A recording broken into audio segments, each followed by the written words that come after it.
Rose cuts చేశానండి. దీని full recipe ఎలా ఉందో చూద్దామా. హలో అండి అందరికీ. ఈరోజైతే రోజ్ కట్స్ చేస్తున్నానండి. దీనికోసం అయితే 1 కప్పు అంటే 1 బౌల్ మైదా పిండి తీసుకున్నాను. అలాగే హాఫ్ బౌల్ రైస్ ఫ్లోర్ అండి, బియ్యం పిండి. అలాగే హాఫ్ బౌల్ షుగర్ తీసేసుకొని ఫస్ట్ ఈ 3 ఇంగ్రీడియంట్స్ మంచిగా కలిసేలాగా కలిపేసుకోవాలండి.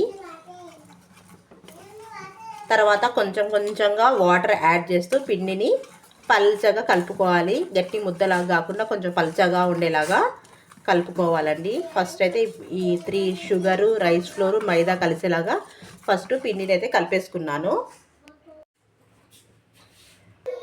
ఇప్పుడు కొంచెం కొంచెంగా వాటర్ యాడ్ చేసేసుకుంటూ పిండిని కలిపేసుకోవడమే అండి.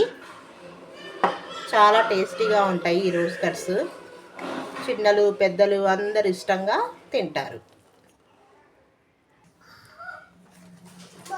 పిండి ఇలా వచ్చేలా కలుపుకోవాలండి.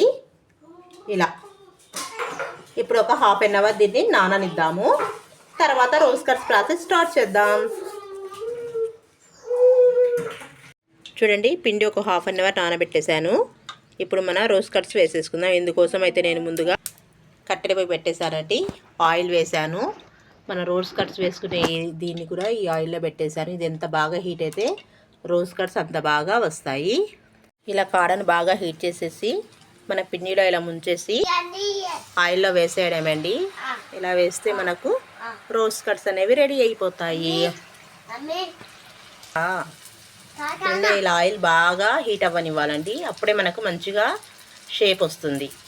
చూడండి, ఇలా కాల్చుకోవడమేనండి. అన్నీ చాలా టేస్టీగా ఉంటాయి. ఒకసారి ట్రై చేయండి.